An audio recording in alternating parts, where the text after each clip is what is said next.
ಗೆದ್ದು ಬಂದ್ರು. ಈ ನೆಲ ಹಂತತೆ ಇದೆ. ಈ ಈ ಹಾವಾಳ ಸೇಡಂ ತಾಲೂಕು ಕನ್ನಡದ ಮೊಟ್ಟ ಮೊದಲ ಪುಸ್ತಕವನ್ನ ಕೊಟ್ಟಂತವರು ರೂವಾರಿಗಳು ಸೇಡಂ ತಾಲೂಕಿನ ಜನ. ಕಾಗೇಣ ನದಿಯ ನೀರು ಕುಡಿದಂತವರು, ಇಡೀ ಭಾರತವನ್ನು ಆಳಿದಂತವರು ನಾವು ಸೇಡಂ ತಾಲೂಕಿನ ಜನ, ಕಲಬುರಗಿಯ ಜನ. ಕಲಬುರಗಿ ಅಂದ್ರೆ ಬಹಳ ದೊಡ್ಡ ಶಕ್ತಿ, ಹಾವಾಳ ಅಂದ್ರೆ ಬಹಳ ದೊಡ್ಡ ಶಕ್ತಿ. ಹಾವಾಳ ಬೇರೆ ಅಲ್ಲ, ಸೇಡಂ ಬೇರೆ ಅಲ್ಲ. ಕಲಬುರಗಿ ಅಂದ್ರೆ ಅದು ಹಾವಾಳ ಇದ್ದಂಗೆ. ಈ ಕನ್ನಡ ನಾಡಿನಲ್ಲಿ ಹುಟ್ಟಿಯವಲ್ಲ, ಮುಂದೊಂದು ಜನ್ಮ ಇದ್ದರೆ ನಮಗೆ ಜನ್ಮ ಕೊಡುವ ಭಗವಂತ ದೇವರೇ ಬರ್ತಾನಂತ ಈ ನೆಲಕ್ಕೆ. ಎಲ್ಲಿಗೆ? ಕನ್ನಡ ನಾಡಿಗೆ. ಭಗವಂತನೇ ಅವತಾರ ತಾಳ್ತಾನಂತಿಲ್ಲ, ಅನೇಕ ಬಾರಿ ಅವತಾರ ತಾಳೇನ. ನಾವು ನೀವು ಕೂಡಿ ಭಗವಂತ ಅಂತೇಳಿ ಭಗವಂತನಲ್ಲಿ ಪ್ರಾರ್ಥನೆ ಮಾಡಬೇಕು. ನೀವೆಲ್ಲ ನಿಮ್ಮ ಮಕ್ಕಳಿಗೆ ಈ ರೀತಿಯಾಗಿ ಎಷ್ಟು ಜನ ಸೇರಿದ್ರು ನೀವೆಲ್ಲ, ನಿಮಗೆಲ್ಲ ಅಭಿವೃದ್ಧಿಗಾಗಿ, ಶಾಲೆಯ ಅಭಿವೃದ್ಧಿಗಾಗಿ ಇಷ್ಟೆಲ್ಲ ಗುಡಿ ಕತ್ತಿರಲ್ಲ. ನಿಮಗೆ ನಾವು ಇಡೀ ತಾಲೂಕಿನ, ನಾ ಎಲ್ಲೆಲ್ಲಿ ವಾರ್ಷಿಕೋತ್ಸವ ಹೋಗ್ತೀನಿ, ಇಡೀ ಜಿಲ್ಲೆ ಒಳಗ ತಾಲೂಕಿನಲ್ಲಿ ಎಲ್ಲಾ ಶಾಲೆಗಳಲ್ಲಿ ವಾರ್ಷಿಕೋತ್ಸವ ಹೋಗ್ತೀನಿ. ಆದ್ರೆ ಈ ರೀತಿ ಸಿಸ್ಟಮೆಟಿಕ್ ಆಗಿ ಕೊಟ್ಟಂತ ಏಕೈಕ ಊರು ಯಾವುದಾದ್ರಿದ್ರೆ ನಮ್ಮೂರು ಹಾವಾಳ ಅಂತೇಳಿ, ಹಾವಾಳ ಟಿ ಅನ್ನುವಂತ ಅಭಿಮಾನದಿಂದ ಹೇಳ್ತೀನಿ. ನೀವು ಜೋರಾಗಿ, ಯಾಕಂದ್ರೆ ಯಾರೋ ಏನೋ ಮುಂದಾಗಿರ್ಬಹುದು, ಸಣ್ಣ ಹುಡುಗರು ಯಾರೋ ಮಾಡಿರ್ಬೋದು ಕಾರ್ಯಕ್ರಮ, ಎಲ್ಲರೂ ಬೆಂಬಲವಾಗಿ ನಿಲ್ಲಬೇಕು. ನಾನು ಬಹಳ ವರ್ಷಗಳಿಂದ ನೋಡ್ತೀನಿ. ನಮ್ಮ ನಾಗೇಂದ್ರಪ್ಪ ಪೂಜಾರಿ ಅವರು, ಅವರ ಮಗ ಸತೀಶ್ ಪೂಜಾರಿ ಆಗಿರ್ಬೋದು, ಶಿವಕುಮಾರ್ ದೇಶಮುಖ್, ರಮೇಶ್ ಮದ್ದಾಣಿ ಅವ್ರಿಗೆ ಆಗಿರ್ಬೋದು, ಇಲ್ಲೆಲ್ಲ ನಮ್ಮ ಇವರು ರವೀಂದ್ರ ಚಿತ್ತಾಪುರ ಗ್ರಾಮ ಪಂಚಾಯತ್ ಮಾಜಿ ಅಧ್ಯಕ್ಷರು, ಹೀಗೆ ಇಲ್ಲೆಲ್ಲ ಜನ ನೀವೆಲ್ಲ ಇದ್ದೀರಿ. ದೇವೇಂದ್ರಪ್ಪ ಅವರು ನಿಮಗಿನ 2 ವರ್ಷದ ಸರ್ವಿಸ್, 2 ವರ್ಷದ ನಮಗೂ ನಿಮಗೂ ರಿಟೈರ್ಮೆಂಟ್. ಆಮೇಲೆ ನಿಮ್ ದೇವೇಂದ್ರಪ್ಪ ರಿಟೈರ್ಮೆಂಟ್ ಆದ್ರೆ ನಾನು ರಿಟೈರ್ಮೆಂಟ್ ಆಗ್ತೀನಿ. ಕೋಲಾರ ನಾನು ಇರುವರೆಗೂ ನಿಮ್ಮ ಊರಿಗೆ ಬರ್ತೀನಿ. ಎಷ್ಟೇ ಇವತ್ತು ಬರುವಂತ ಪೊಸಿಷನ್ ಇದ್ದಿಲ್ಲ. ನಮ್ಮ ಮಕ್ಕಳು ನಮ್ಮ ಮನೆಗೆ ಬಂದ್ರು, ಆಮಂತ್ರಣ ತಗೊಂಡು ಬಂದ್ರು. ಮಕ್ಕಳೇ ನಿಮಗೆ ಅಂದ್ರೆ SDMC ಅವು ನಮ್ಮ ಮಕ್ಕಳೇ. ಅವಕ್ಕೆ ಆ ಮಕ್ಕಳಿಗೆ ಹೇಳಿದೆ, ನೋಡಪ್ಪ ನಾನು ಎಷ್ಟೇ ಕಷ್ಟ ಆದ್ರೂ ಬರ್ತೀನಿ ಅನ್ನುವಂತ ಮಾತನ್ನ ಹೇಳಿದ್ರಿ. ಆದ್ರೆ ಕಾರ್ಯಕ್ರಮ ವಿಳಂಬ ಆಗ್ತಿತ್ತು. ಸಾಹಿತಿಗಳು ಬಂದರೆ ಉದ್ಘಾಟನೆ ಮಾಡಂತೇಳಿ ಅವಾಗಲೇ ಗ್ರೀನ್ ಸಿಗ್ನಲ್ ಕೊಟ್ಟು ನನ್ನ ಕಾರ್ಯಕ್ರಮವನ್ನು ಮುಗಿಸ್ಕೊಂಡು ನಿಮ್ಮೂರಿಗೆ ಬಂದಿನಿ. ನಿಮ್ಮೆಲ್ಲರ ಮುಖ ನೋಡಿ ಬಹಳ ಖುಷಿ ಅನಿಸ್ತದೆ. ಯಾಕಂದ್ರೆ ಎಷ್ಟು ವರ್ಷ ಆಯ್ತು, ಮತ್ತೆ ಹೋದ ವರ್ಷ ಗ್ಯಾಪ್ ಆಗಿತ್ತು, ಬರ್ಲಿಕ್ಕಾಗಿಲ್ಲ.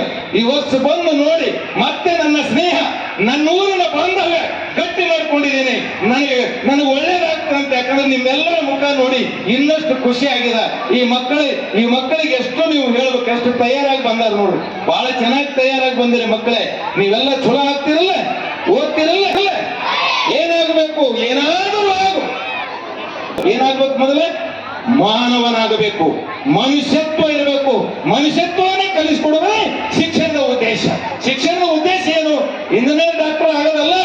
ನಮ್ಮ ಮಕ್ಕಳಿಗೆ ಒತ್ತಾಯಪೂರ್ವಕವಾಗಿ ಇಂಜಿನಿಯರ್ ಡಾಕ್ಟರ್ ಮಾಡೋದು ಬೇಕಾಗಿಲ್ಲ.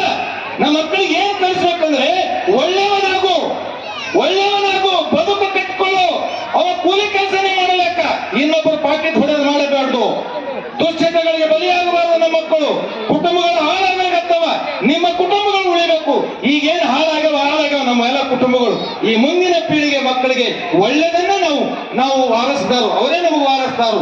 10 ಎಕರೆ ಜಮೀನು ವಾರಸ್ದಾರು ನಮಗೆ ಬೇಕಾಗಿಲ್ಲ. ಜಮೀನು ಎಷ್ಟಿದ್ರು ಹೋಗ್ತದ, ರೊಕ್ಕ ಬ್ಯಾಂಕ್ ಬ್ಯಾಲೆನ್ಸ್ ಹೋಗ್ತದ, ಏನು ಉಳಿತದೆ ಕೊನೆಗಂದ್ರೆ ನಿಮ್ಮ ಮಕ್ಕಳಿಗೆ ಏನು ಶಾಲೆ ಕಲಿಸಿದ್ರಿ? ಬಾಬಾ ಸಾಹೇಬ್ ಅಂಬೇಡ್ಕರ್ ಏನ್ ಸಂವಿಧಾನ, ಹ್ಯಾಂಗ್ ಅವ್ರ ಜ್ಞಾನ ಮಾಜ್ಞಾನಿ, ಅವರು ಜಗತ್ತಿನ ಮಾಜ್ಞಾನಿ ಬಾಬಾ ಸಾಹೇಬ್ ಅಂಬೇಡ್ಕರ್ ಅವರು ಕೊಟ್ಟಂತ ಸಂವಿಧಾನದ ಚೌಕಟ್ಟಿನಲ್ಲಿ ನಾವು ಬದುಕ್ತಾ ಇದ್ದೇವಲ್ಲ, ಇದು ನಮಗೆ ಆದರ್ಶ.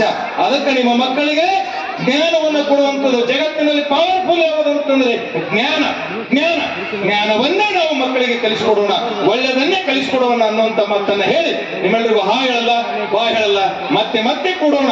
ಒಳ್ಳೆಯ ಸಂಸ್ಕಾರ ನನ್ನ ಜೀವನದಲ್ಲಿ ನಾನು ಎಂದೂ ಕೆಟ್ಟದ್ದು ಮಾಡ್ಲಿಕ್ಕೆ ಹೋಗೋದಿಲ್ಲ, ಯಾರ ಬಗ್ಗೆನೂ ಟೀಕೆ ಮಾಡೋದಿಲ್ಲ. ನನ್ನ ಜೀವನ ಆಯ್ತು, ಹಾವಾಳದಿಂದ ಪ್ರಾರಂಭ ಮಾಡಿದೆ. ನನ್ನ ವೈಯಕ್ತಿಕ ಬದುಕಿನಲ್ಲಿಯೂ ಸಹಿತ ಒಳ್ಳೆಯದನ್ನೇ ಮಾಡ್ತಾ ಬಂದಿದ್ದೀನಿ. ಯಾರೇ ಕೆಟ್ಟದ್ದು ಮಾಡೋದು ನೀವು ದೊಡ್ಡವರಪ್ಪ ಅಂತ ವ್ಯಕ್ತಿ. ಹಾಗೆ ಬೆಳೆದಾಗ ನನಗೊಂದಿಷ್ಟು ಆನಂದ ಸಿಕ್ಕಿದೆ. ಯಾರು ಬೈದವರನ್ನ ಬಂಧುಗಳು ಅನ್ಬೇಕಂತ, ಅದರೊಳಗೆ ಒಳ್ಳೇದತ್ತು. ಯಾರಾದ್ರೂ ಬೈದ್ರೆ ಜಗಳ ಆಡ್ಬಾರ್ದತ್ತ, ಕೇಸ್ ಹೋಗಿ ಸುಪ್ರೀಂ ಕೋರ್ಟ್ ಅಂತ ಹೋಗ್ತದೆ, ನಿನಗೆ ನೆಮ್ಮದಿನೇ ಸಿಗಲ್ಲ. ಒಳ್ಳೆಯವಪ್ಪ ಅಂತಂದ್ರೆ ಇಲ್ಲೇ ಇರ್ತೀರಿ, ಅವನು ಇಲ್ಲೇ ಇರ್ತಾನೆ, ನೀವು ಇಲ್ಲೇ ಇರ್ತೀರಿ. ಯಾರೇ ಕೆಟ್ಟ ಮಾಡೋದು ಭಗವಂತನೇ ಮಾಡ್ತಾನ. ಹಂಗ ನೀವು ಮನೆ ಒಳಗೆ ಯಾರು ಜಗಳ ಆಡಬೇಡಿ. ಅತ್ತಿ ಸೊಸೆ ಇರ್ಬೋದು, ಮಕ್ಕಳು ಇರ್ಬೋದು, ಯಾರು ಜಗಳ ಆಡಬೇಡಿ. ಬಹಳ ಶಾಂತಿಯಿಂದ ಇರ್ರಿ. ನಿಮ್ಮ ಮಕ್ಕಳ ಮೇಲೆ ಒಳ್ಳೆ ಪರಿಣಾಮ ಬೀರ್ಬೇಕಾದ್ರೆ ನೀವು ಚೆನ್ನಾಗಿರ್ಬೇಕು, ನಿಮ್ಮ ನಡೆನುಡಿ ಚೆನ್ನಾಗಿರ್ಬೇಕು.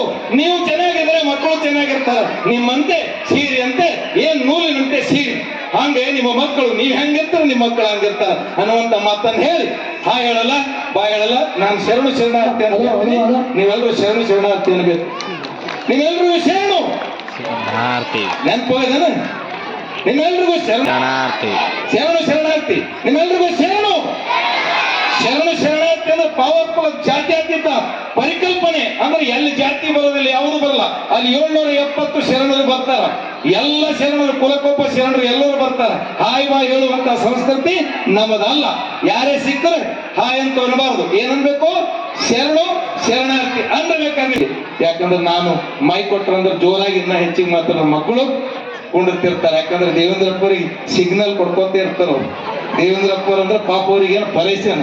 ಹೆಂಗೆ ಇಷ್ಟೆಲ್ಲ ಕಾರ್ಯಕ್ರಮ ಮಾಡಿ ಮಕ್ಕಳಿಗೆ ಮನೆಗೆ ಕಳಿಸ್ಬೇಕು, ತಾವು ಮನೆಗೆ ಹೋಗ್ಬೇಕು. ಇಲ್ಲೇ ಠಿಕಾಣ ಕಾಣಿಸ್ತೀವತ್ತು.